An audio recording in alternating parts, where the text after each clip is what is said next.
how to delete voicemail greeting on Android.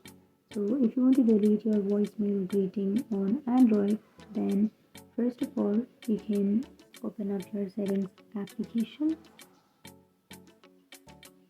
and after opening your settings, now you can go for apps and notifications, and then go for see all apps, and here you can go for your call or your phone app.